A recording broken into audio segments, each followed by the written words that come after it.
किसान और उसका गधा। एक समय की बात है, एक सुंदर गांव में एक किसान रहता था। उस किसान का एक गधा था जो उसे खेतों में मदद करता था। दिन प्रतिदिन गधा बूढ़ा होता जा रहा था। एक दिन किसान का गधा एक कुएं में गिर गया। पशु घंटों तक दुखी होकर आवाजें करने लगा, जबकि किसान सोच रहा था कि उसे क्या करना चाहिए। अंत में उसने फैसला किया कि गधा अब बूढ़ा हो चुका है और कुएं को वैसे भी ढकने की जरूरत है, इसीलिए उसे गधे को बाहर निकालने की कोई जरूरत नहीं है। उसने अपने सभी पड़ोसियों को बुलाया और मदद करने के लिए कहा। सभी ने खुदाई के लिए एक एक बग्घी उठाई और कुएं में मिट्टी डालनी शुरू कर दी। शुरुआत में गधा समझ गया कि क्या हो रहा है और वह जोर जोर से रोने लगा। फिर सबको आश्चर्यचकित करते हुए वह शांत हो गया।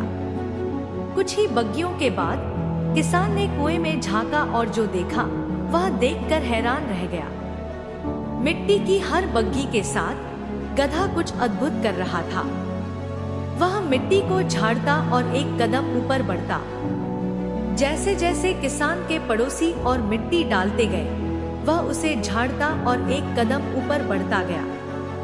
जल्द ही सभी हैरान रह गए, क्योंकि गधा कुएं के किनारे तक पहुंचकर बाहर कूद पड़ा और खुशी से दौड़ने लगा।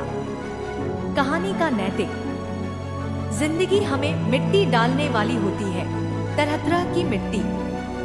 असली चाल ये है कि हम इससे खुद को दबने ना दें। हम सबसे गहरे कुएं से भी बाहर निकल सकते हैं, अगर हम रुकते नहीं हैं और कभी हार नहीं मानते। इसे झाड़ो और एक कदम ऊपर बढ़ो। यह कहानी यह सिखाती है कि जब भी आपको जिंदगी में मुश्किलें आएं, तो हार मत मानो।